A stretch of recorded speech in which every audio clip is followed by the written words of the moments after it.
amati ya, kalau misalnya di sosial media itu sering banyak yang posting atau share mengenai atau mengeluh mengenai jadi sandwich generation. Sandwich generation artinya mereka di tengah-tengah posisinya mereka masih harus menanggung orang tuanya, tapi di sisi yang lain mereka mungkin udah punya keluarga, jadi mereka juga harus menanggung biaya anak-anaknya gitu kan ya.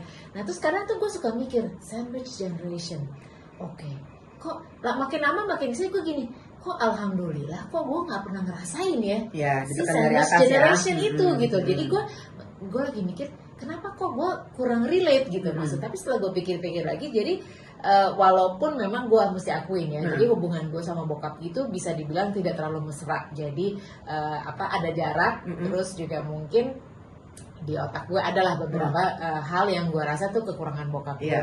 Tapi makin kesini gue tuh sebenarnya di sisi yang lain gue juga salut sama bokap gue dan kagum sama bokap semakin gue. lo bertambah usia makin menyadari itu. Betul. Jadi gue merasa bahwa pada saat gue menikah misalnya, bokap gue nambahin duit lah buat gue kawin gitu kan ya, buat pestanya apa segala macam. Terus pada saat gue punya anak, ya bokap gue kasih lah ya buat cucunya gitu misalnya. Tapi perlu dicatat bahwa saya bukan orang kaya ya, saya orang biasa-biasa aja gitu kan. Jadi maksudnya ternyata bokap menyisihkan dana untuk hal-hal tersebut yang Fanny selama ini nggak nyangka kalau dia nyiapin. Betul ya. Nextnya adalah pada saat bokap gue sakit ya. Jadi waktu bokap gue pensiun dulu, dia pensiun itu nggak pernah minta uang sama anak-anaknya sepeser pun ya. Betul, itu pensiunnya beda. Kalau kita traktir makan itu beda lagi ya. Pokoknya pensiun dia tidak pernah minta uang sama anak-anaknya. Nextnya adalah bokap gue sakit.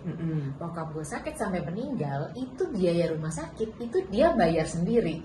Artinya he has the money to pay for himself gitu kan. And then dia meninggal. Meninggal itu dia masih meninggalkan ya pokoknya beberapa memang untuk anak-anaknya gitu kan. And then jadi sampai dia meninggal dia tidak menyulitkan anak-anak. Gak ada hutang. Betul, tidak ada hutang. Pokoknya lunas deh semuanya gitu kan. Terus beberapa waktu yang lalu bisa-bisanya bokap gue masih ngasih duit ke gue dan adik-adik gue gitu. Setelah meninggal berapa tahun tuh? Yang kemarin tuh 9 tahun, mau 10 tahun. Investasinya baru berbuah setelah 9 tahun beliau meninggal. Ya, jadi kita tahu ada bokap tuh ada rekening, tapi nggak pernah kita urus gitu. Kemarin itu kita urus gitu kan. Terus gue gini, pas akhirnya itu udah beres, udah kelar, gue gini, wow, bokap gue itu hebat banget ya. Sekali. Dia udah nggak ada aja, dia masih bisa kasih uang jajan buat anak-anaknya gitu kan. Jadi ya gue terharu loh dengernya. Ya, jangan nangis. Kita vibrasikan. Ya. Iya, jadi gue kayak gini. Wah ini something yang gue harus contoh gitu kan. Oke, sebisa mungkin pokoknya kalau bisa anak-anak gue juga tidak maksudnya karena gue bisa bersyukur nggak merasakan menjadi sandwich generation. Ya, Moga-moga gue nanti juga bisa memberikan itu pada anak-anak gue. Artinya gue tidak akan membebani hidup mereka. Gitu. Ya. Itu penting. Something yang kayaknya dulunya gue nggak pernah berpikir. Gue rasa juga bokap lu nggak pernah tahu tuh ada istilah sandwich generation. Yang dia tahu adalah dia mau menyiapkan sampai dia meninggal, nggak mau jadi beban. As simple as that. Kan kalau sekarang kita lihat gitu ya, terus terang nih gara-gara sosial media semuanya jadi berlebihan. Ya kan? Karena semua banyak di-share gitu segala macam. Nah ini juga gue ngeliat gitu kayak misalnya gini, oh ini hebat banget gitu nih ya, melihat mengangkat-ngangkat gitu ya, ini kan segala macam. Gue sih biasa kayak gitu dari rumah gitu kan, sama kan lo juga kayak gitu. Jadi kayak misalnya gue sekarang ngelihat ceritanya Fanny atau menyimak ceritanya Fanny itu adalah pada saat itu apa yang diterapkan bokap bukan sesuatu yang lo suka kan? Betul. Iya kan? Contoh yang paling gampang tuh gini. Jadi dulu gue tuh pengen sekolah di luar negeri. Iya. Gue udah daftar, udah diterima. Kata bapak gue enggak. Kenapa? Gak ada duit katanya. Di situ gue sakit hati banget. Maksudnya itu contoh yang gue paling inget. Kenapa sih bokap gue nggak beliin, nggak bolehin. Terus udah gitu 3 bulan kemudian dia beli mobil baru. Gue marah dong. Padahal harga kuliahnya lebih murah daripada mobil baru. Tapi in a way sekarang gue karena gue udah menjadi orang tua, ya tapi itu duit dia ya. Iya. Prioritas. Dan lihat, nah itu dia prioritas. Gitu. Jadi urusan kayak begitu, apalagi nih kita kan bersyukurnya adalah alhamdulillah bukan orang susah. Pas pas mau sekolah lo ada biayanya, Ada. kan? Pas lo mau liburan ada biayanya. Pas mau makan ada. Cuman kan kayak sekarang ini kan lebih kepada yang masa jajan doang nggak boleh, karena kita sekarang udah jajan pakai aplikasi yang harganya berlipat-lipat gitu kan. Kalau kita jadi orang tua kita back then gitu, jajan enggak, udah gua kasih lo tiap minggu segitu, ya lo harus antep-antepin lah. Itu kan kayaknya udah nggak bisa. Nah tapi itu menjadi value ke gue sekarang gitu. Ih, gue gak ngerasa harus ada barang baru beli. Mak gue lagi, puset, nggak mungkin gitu kan.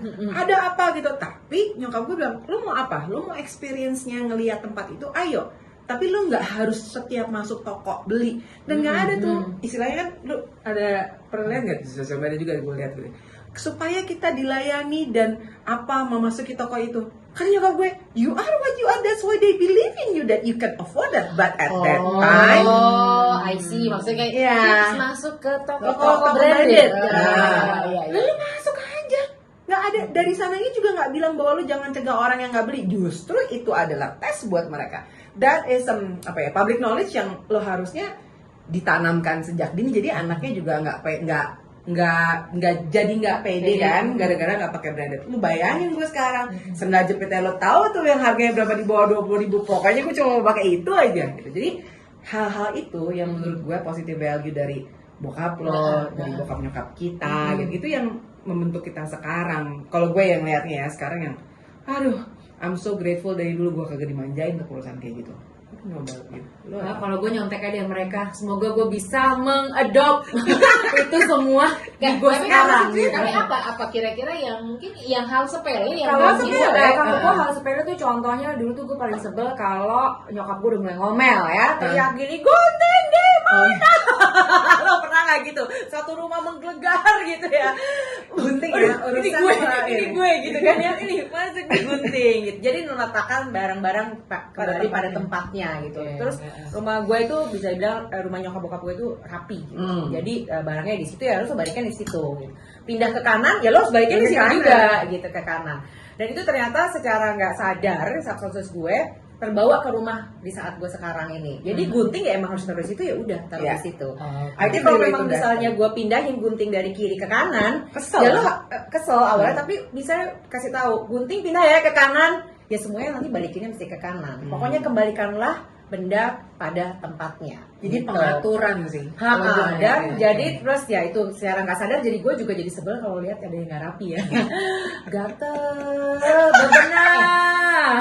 tapi ngomongin soal values ya, gue jadi kalau tadi bokap, gue sekarang jadi inget nyokap gue. Nyokap. Jadi nyokap gue itu adalah yang karena anaknya perempuan Tiga. 3 orang, Hmm. jadi dia itu sangat menekankan bahwa perempuan tuh harus mandiri. Iya. Ya kan, sisi jeleknya adalah terlalu mandiri.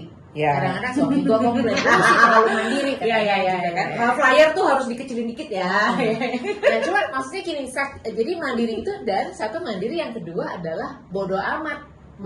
Mau bermerek atau enggak bodoh amat ya. Iya. Jadi waktu gue masih SD, itu kan kalau kendaraan umum bus itu kan Mercy. Iya. PPD betul. itu Mercy. Mercy, Nggak betul. pernah kan Mercy. Nggak pernah ya. ya, PPD. Pas lo bilang dari kendaraan umum, di kepala gue adalah si mikrolet gue. Oh, Gue lagi kapan mikrolet? Soalnya Toyota, soalnya Toyota. antara sekolah gue dari SMA 3 ini nggak ada bus, jadi gue harus Iya. naik mikrolet itu. Iya. Mercy, Jadi, Mercy. jadi ini dulu bokap gue Iya, gue kantornya ingat di Kebon Sirih gitu kan. Terus kan pokoknya tau nyokap datang aja ke kantor. Iya. Bapak gue kan nanya, naik apa lu tadi kesini? Naik Mercy dong. Mercy siapa? Itu PPD. Dan nyokap gue dengan cueknya tuh Iya, kayak iya, gitu iya. gitu kan. Iya. Terus jadi rumah gue itu dulu deket Kemcik Kemang. Ya. Ya, jadi itu adalah ibu gue adalah pelopor. Dia adalah satu-satunya pelanggan Kemcik Kemcik. yang kalau belanja naik bajai. Iya. Yes, ya. Dan bajai itu parkir di Parkir depan. di depan. Iya. Tunggu. Bang, masuk aja bang. Masuk. Masih Ini gimana tangan bu? tuh. Ini gimana bu? Iya, tunggu aja pak. Situ.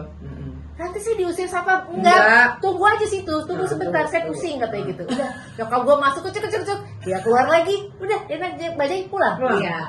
maksudnya gue, jadi itu salah satu value yang mungkin kayaknya sepele gitu ya, dan mungkin juga nyokap gue tidak bermaksud untuk ngajarin, But it shows Tapi kita confidence. lihat kan. Iya, ya terserah mau ke KFC kayak pokoknya yang penting kan gue bayar. Nah, gue nggak ngutang ya Iya. udah, kenapa harus gengsi, kenapa harus takut Iya, kayak setuju. gitu ya. Maksudnya itu salah satu yang sebenarnya gue lucu, tapi ya akhirnya sampai sekarang gue juga termasuk yang bodo amat mau naik apa, yang penting tujuan gue sampai. Biar kata misalnya gue naik ekonomi nggak apa-apa, kalau gue bisa ke Amerika nggak I apa-apa. couldn't biar care aja. less. I couldn't care less. Nggak I harus couldn't care less kalau itu. Gak usah tiap kali posting gue naik bisnis kelas apa segala macam, gak usah, gak apa-apa, yang penting gue berangkat, gue nggak ngutang gitu kan, misal. Itu dia. Jadi itu Urusan value-value utang juga sih, yang- urusan utang juga loh itu. Iya, jadi itu value-value yang Value-value ditanami kecil. secara dari orang tua yang secara nggak sadar Iya. sebenarnya jadi merasuk ke dalam jiwa kita ya. Mudah-mudahan itu juga bisa diturusin lagi ke anak-anak kita. Ya, Iya. itu yang lagi gue coba ajarin, Iya. walaupun ternyata sekarang tuh jadi friksi gue sama anak gue, karena ya mungkin Karena dulu lu juga friksi kan? Benar. Pada saat itu. dulunya friksi, cuman mungkin bedanya dulu nggak ada sosial media. Iya. Menurut gue di satu sisi tantangan kita adalah sosmed itu bisa membuat anak-anak kita melihat apa isi rumah orang Tetangga lain. sebelah. Ya kan, tetangga, ya apa segala macam, pokoknya lihat, oh dia pakai handphone paling baru, dia pakai mobil baru, walaupun kita nggak tahu ya dia itu benar punya dia apa minjem, kan kita nggak tahu juga gitu kan. Tapi mungkin Tante Masa tahu loh, Tante. Oh, Nanti kita obrolin begini ya, Mas.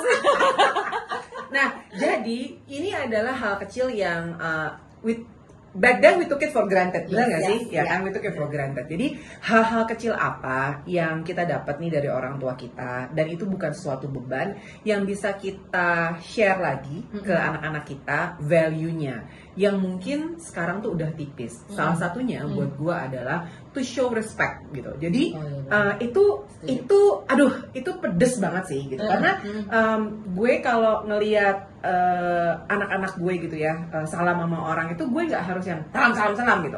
Walaupun ngingetinnya ada gitu. Gue tuh inget banget nyokap gue ya, gue udah segede gini masih aja gue kalau ketemu siapa yang which is gue udah salam belum, udah gitu. Jadi Aduh, gue udah keselak. Tapi tos dulu sama kayaknya. tapi itu adalah in the back of my mind, jadinya tuh nggak pernah ada cerita anak gue ketemu sama teman-teman gue atau ketemu sama om atau tante atau siapa atau kakaknya nggak negor. Karena secara tidak langsung kita udah nanemin bahwa lu tuh kalau mau dihormatin orang, lu hormatin dia dulu gitu. Itu kan hal kecil ya, bilang terima kasih, sampai kadang-kadang bang nggak usah gitu-gitu juga badannya. Kalau let's say misalkan nyokap gue selalu ya sama, kalau kita selalu bilang ini dari satpam sama menterinya juga tahu nyokap iya gitu, makanya kita juga harus respect sama gitu. Nah kadang-kadang anak gue pas lagi ngambil apa, kalau dia sekarang nyetir nih ambil kartu aja ya, makasih badannya nggak usah gitu bang, biar makasih aja, karena dia udah otomatis udah kita udah sekarangnya begitu. SOP gitu. Cara-cara dia jadi padahal cuma ngambil doang. ngambil doang gitu. Terima kasih gitu, tapi in a way lo bangga gitu karena apa yang lo ajarin masuk dan diterapkan sama dia tanpa beban. Iya. Those kind of value Otomatis. ya bener. Iya. Teman-teman pasti kan ada nih gitu. Jadi share dong komen ke kita. Kadang-kadang kita lupa nih. Misalnya lo keluar rumah nggak boleh berantakan sama nih. Kita bertiga setelannya gitu. Nggak ada yang kamu bayangin nggak? Kalau kita mau produksi datang gini. Oh lo mandi gitu sih, kayak gitu. Jadi udah rapi. Kalau ada Sama satu gue paling nggak. kayak gitu, pasti udah nggak jalan. You know, those value yang kita rasa, back then, gitu. Sekarang tuh kita lagi ngerasain hasilnya banget. Kita ya, melakukan Bang, ya. hasilnya dan ya mencoba menurunkan values itu Yes. ke generasi berikutnya. Itu Berikutnya. susah gampang ya. Nggak susah. Ada challenge. Jadi share ya kalau ada value seperti itu atau ada topik lain yang patut dibahas untuk generasi kita nih para perempuan keren, silakan ngomong di komen, atau kita juga punya email kita di tuatapikeren@gmail.com. Yes. Ya. Terima kasih untuk hari ini. Jangan lupa untuk selalu menantikan hal-hal yang baru kita bahas di podcast dan juga YouTube kita. Ding.